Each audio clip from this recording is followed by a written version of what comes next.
함께 읽겠습니다.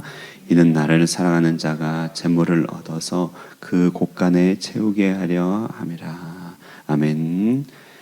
귀한 한 날 우리 하나님의 은총으로 가득하시기를 주의 이름으로 축복합니다. 비전 트립을 인솔할 때면 돈과 시간이 가장 아깝게 느껴지는 세대가 있습니다. 바로 청소년 세대예요. 청소년 세대는 좋다고 하는 것을 아무리 데리고 다녀도 큰 흥미를 못 봅니다. 청소년들의 입에서 나오는 말은 덥다, 재미없다, 반응이 없습니다. 뭔가 대단한 걸 보여줘도 무반응, 그리고 오직 고개를 숙여서 버스를 얼른 탄 뒤에 손에 핸드폰만 보곤 합니다. 정말 보고 있자면 천불이 나고 열불이 나죠. 돈과 시간이 너무 아깝다. 뚜껑이 열렸다 닫혔다 합니다. 그런데 이런 청소년들도 눈빛을 초롱초롱하게 바꿀 수 있고 또 이들에게 이렇게 침체되었던 이들의 기분을 업시킬 수 있는 그런 한 프로그램이 있습니다. 그건 뭐냐면요. 뭔지 궁금하죠? 그건 뭐냐면 이들을 돈을 주고 예를 들면 벤탄이나 사이공 스퀘어 같은 하다못해 롯데마트 같은 곳에 딱 보내면 이들의 모습이 달라집니다. 그러면 아이들의 눈빛이 살아납니다. 아이들의 눈빛이 살아나면서 어떻게 또 알고 잘도 깎아서 또 필요한 물건들은 착 사오고 아이들에게서 말이 많아집니다. 막 말이 많아져요. 그걸 보면서 이건 뭐지? 이렇게 싶은데 여러분 생각해보면 이 시장이라고 하는 거, 마켓, 그죠? 이 마켓플레이스, 시장이라고 하는 것은 실시간 거래가 이루어지는 그런 곳이잖아요. 시장의 현상은 가장 정직하고 가장 적나라한 곳입니다. 그래서 청소년이라 할지라도 살아있게 만드는 공간이다. 성경은 인생을 비유하기를 장사로 비유하곤 합니다. 장사로서 인생을 장사로 이해할 때 우리는 삶의 무료함이나 매너리즘에서 벗어나 방금 말씀드린 청소년들처럼 뭔가 재미있고 살아있는 태도로 삶을 대할 수 있기 때문에 그렇습니다.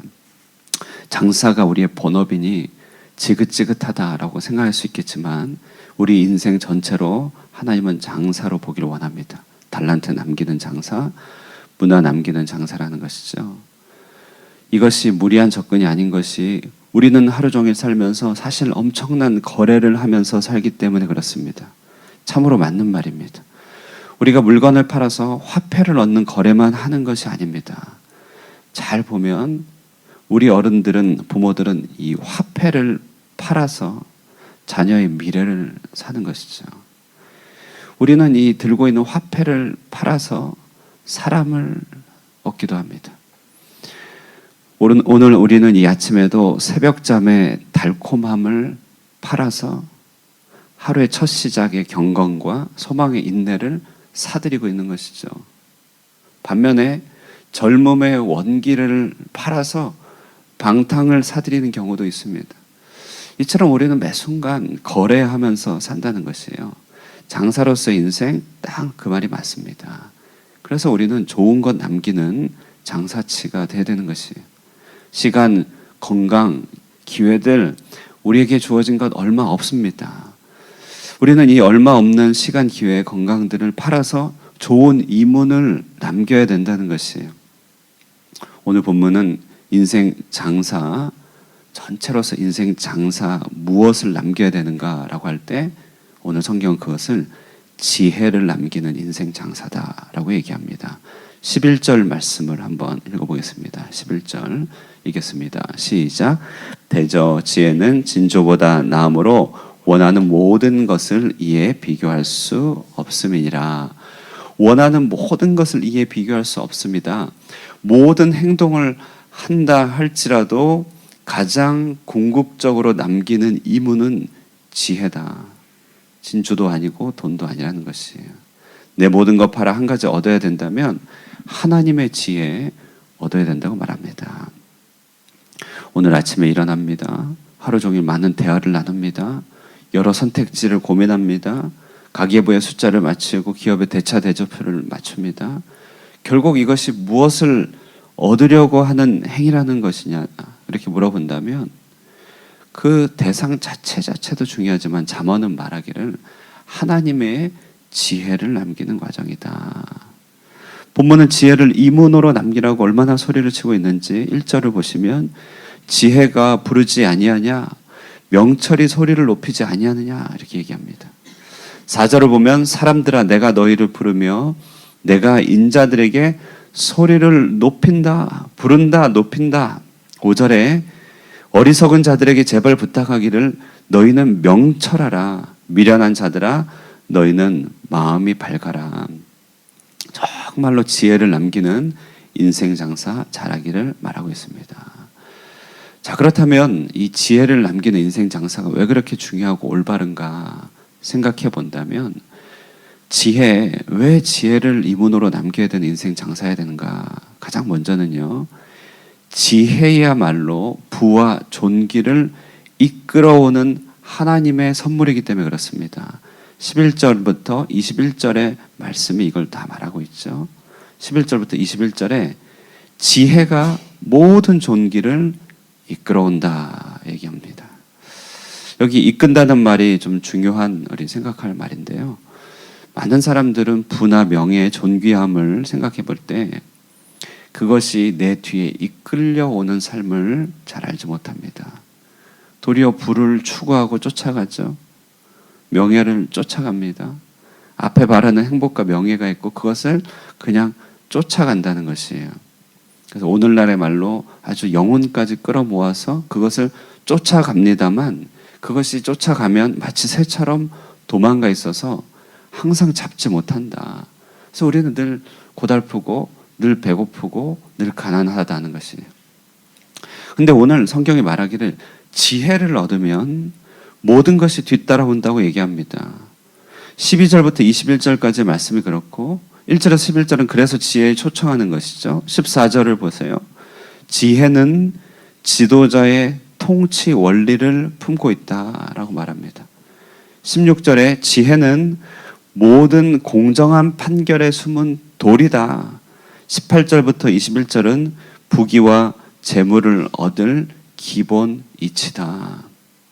그래서 지혜를 얻게 되면 나머지 것이 뒤따라온다라는 것이, 그래서 지혜를 간절히 찾으라고 잠언이 말하고 있습니다. 지혜는 우리 듣는 마음과 배우는 마음을 허락하죠. 지혜는 교만을 치료함으로써 이 모든 것을 이끌어옵니다. 13절 말씀 한번 보실까요? 13절 한번 읽어보겠습니다. 시작. 여호와를 경외하는 것은 악을 미워하는 것이라. 나는 거만과 악한 행실과 패역한 입을 미워하느니라. 여기 교만, 거만, 악한 행실, 패역은 한마디로 교만의 속성을 말하는데요. 하나님의 좋은 선한 이치, 우리 삶을 풍요롭게 하는 모든 이치에 교란을 가져오는 요소들입니다. 교만하지만 않으면 평탄할 텐데, 교만하지만 않으면 넘어지지 않을 텐데, 교만하지만 않으면 쌓이고 쌓일 텐데, 교만해서 얻은 것까지 다 잃어버린다는 것이에요. 교만은 형통의 대적입니다. 그런데 지혜는 교만의 해독제다. 지혜는 교만을 드러내고 미워하게 만들고 그것을 버리고 하나님을 얻도록 한다는 것입니다. 지혜는 그러므로 이 교만을 내어버리고 여호와를 경외하게 함으로 우리의 삶에 불순한 것을 제거하여 버리고 좋은 것 택하여 모든 좋은 것들을 우리에게 쌓도록 한다는 것이에요. 지혜가 모든 부와 존귀를 이끌어오기 때문에 지혜를 추구해야 된다고 합니다. 또 지혜를 남기기 힘써야 하는 이유는 뭐냐면 22절부터 31절, 그건 내일 좀 살펴보겠지만 오늘 간단하게만 보면 지혜는 태초부터 계신 그리스도이기 때문에 그렇습니다. 28절에 보시면 지혜를 말하는데 지혜가 하늘을 지으시며 궁창을 해면에 두르실 때 내가 거기 있었고, 그러니까 여기서 말한 그는 하나님을 말하고 여기 내가 거기 있었다는 것은 지혜를 말하는데, 아주 장엄한 이야기로 천지 창조가 될 때 지혜가 거기 있어서 지혜로서 온 세상이 만들어졌다라고 얘기합니다. 요한복음은 이 지혜의 전통을 받아서 하나님이 태초를 만드신 로고스다, 지혜다 이렇게 말을 하죠. 그래서 지혜를 얻는 것은 곧 그리스도를 얻는 것이고, 그리스도인이 된다는 말과 지혜자가 된다는 것은 다른 말이 아닙니다. 바울이 깨닫기를 그 안에는 지혜와 지식의 모든 보화가 감추어져 있다. 지혜 남기는 인생 장사 잘해야 됩니다. 가끔 실제로 우리 장사하시는 분들, 성도분들의 이야기를 듣다 보면 이런 이야기 좀 들을 때가 있어요. 어떤 아이템이 참 좋아서 있어서 그것을 팔아 결심하고 장사를 하는 것입니다. 그러면 사람들이 참 좋아해 주는 것 같고 또 바빠지기도 하는 것이에요.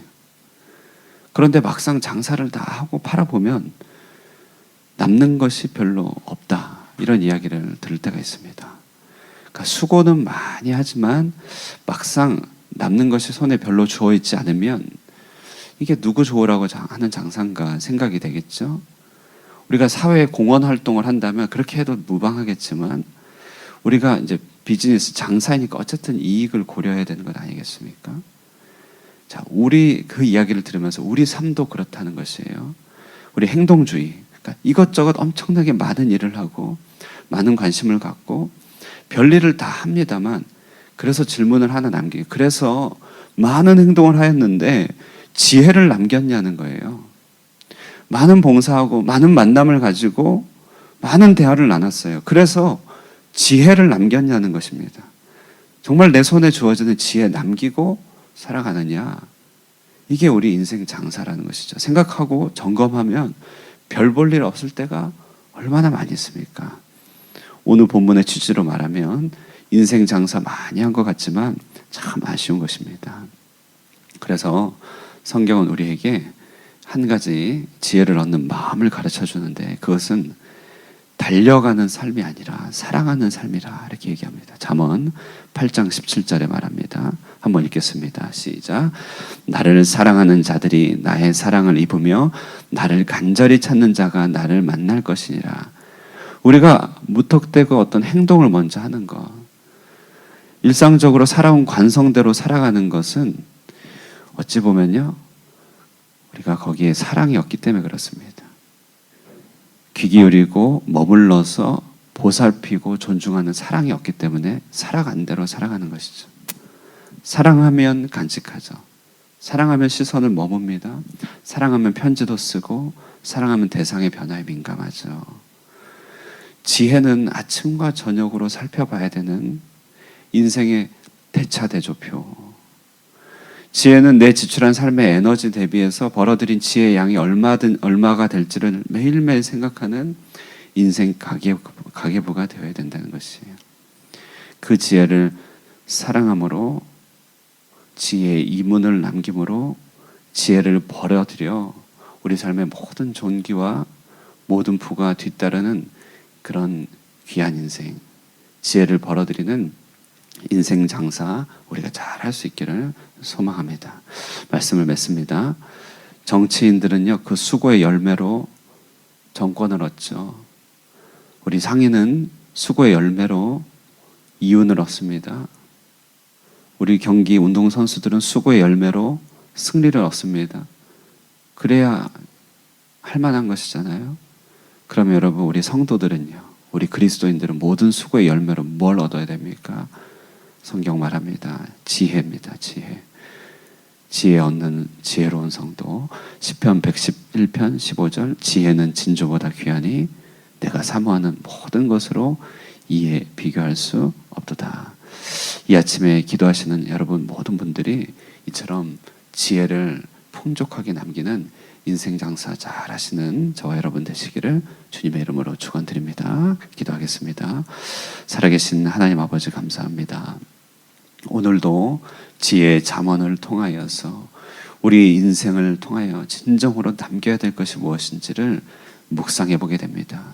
우리는 각각의 업에 따라, 각각의 부르심에 따라 우리의 시간과 기회들을 소비하며 살아갑니다.